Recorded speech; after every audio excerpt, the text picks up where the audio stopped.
If you take a walk along the Truckee River today, you are going to experience one of two completely different realities. Go through downtown Reno, and you get the postcard version.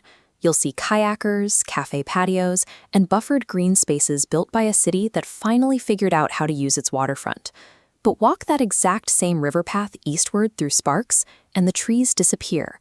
You're left with stripped vegetation, industrial yards, and a loud, exposed concrete path running right next to heavy traffic. The physical condition of the water's edge mirrors the socioeconomic divide of the neighborhoods it cuts through. It forces us to ask who is actually meant to benefit when a city decides to clean up its river. To understand how we got here, we have to look back at the floods of 1997. The Truckee spilled over its banks and caused over $1 billion in damage, forcing local governments to rethink the entire waterway. The original pitch was an ambitious living river master plan. The idea was to restore natural meanders and build setback levees to create wide, healthy ecological buffer zones between the water and the city. Then the 2008 recession hit. Coupled with years of bureaucratic delays, that environmental vision was quietly scrapped. To save money, planners defaulted to pouring high, rigid concrete floodwalls that corralled the water but killed the natural habitat. Now, over $200 million in federal and state restoration funding is active, promising to finish the job. Locals, however, remember the last round of planning. Those older, concrete fixes did an excellent job protecting commercial property values, while the promised community parks and trails were cut from the budget. People are bracing for a repeat. Let's start with the upside. Ecologists use a framework called natural capital. It is a way to calculate the literal financial value that a healthy, functioning ecosystem provides to a community. We are seeing a direct deposit into this ledger right now. $8 million from the bipartisan infrastructure law to modify the Numana Dam.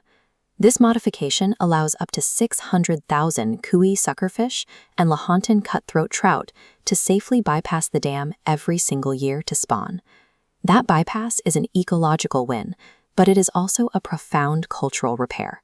The Truckee terminates in Pyramid Lake, home to the Pyramid Lake Paiute tribe. For decades, the dams severed their access to the cooey fish, a core piece of their heritage. Now those fish are finally coming back.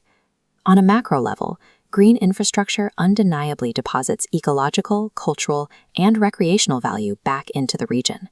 But zoom in to the hyper-local level, and we find a steep hidden withdrawal on that exact same ledger, driven by a process called eco-gentrification. When you build green infrastructure and shore up riverbanks, you redraw the official flood maps. As soon as a neighborhood leaves a flood zone, property appraisals update. Almost immediately, real estate values and corresponding property taxes skyrocket along the corridor. Looking at this analysis of the upcoming Truckee River Restoration Project, the divide becomes clear. Wealthy homeowners and riverfront developers see their net worth climb, while renters and lower-income residents are squeezed by rising costs and eventually displaced. Without strict tenant protections or affordable housing requirements built into these plans, environmental progress operates as a gentrification machine. The neighborhood gets greener while simultaneously rendering the area unaffordable for those who lived there first. There is also a glaring disconnect between multi-million-dollar infrastructure spending and local usage. Survey data from the One Truckee River Management Plan shows that many residents actively avoid spending time on the urban river corridor. When asked why, the answers point to severe, unaddressed social crises dominating the banks. Residents cite visible homelessness, public safety concerns, and untreated mental health issues as primary barriers to enjoying the area. Then there is the hyper-local environmental crisis nobody puts in a brochure. Washoe County is home to over 100,000 dogs, producing an estimated 58,000 pounds of pet waste every single day.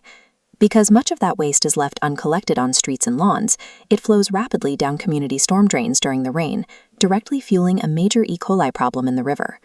You can spend $50 million engineering the perfect natural meander, but if the city ignores the ground-level social and sanitary issues dictating daily life, the project is useless to the community. The Truckee River is caught in a strange duality. It is seeing historic ecological victories for native fish populations, happening right alongside an aggressive wave of urban gentrification. The debate shouldn't be about whether the city should restore the river. The question we need to answer is who that restoration is actually serving.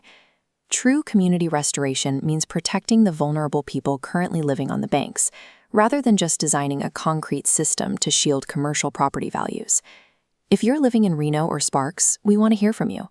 Head over to the Ask-Reno subreddit or our website to let us know how these river development projects are hitting your specific neighborhood.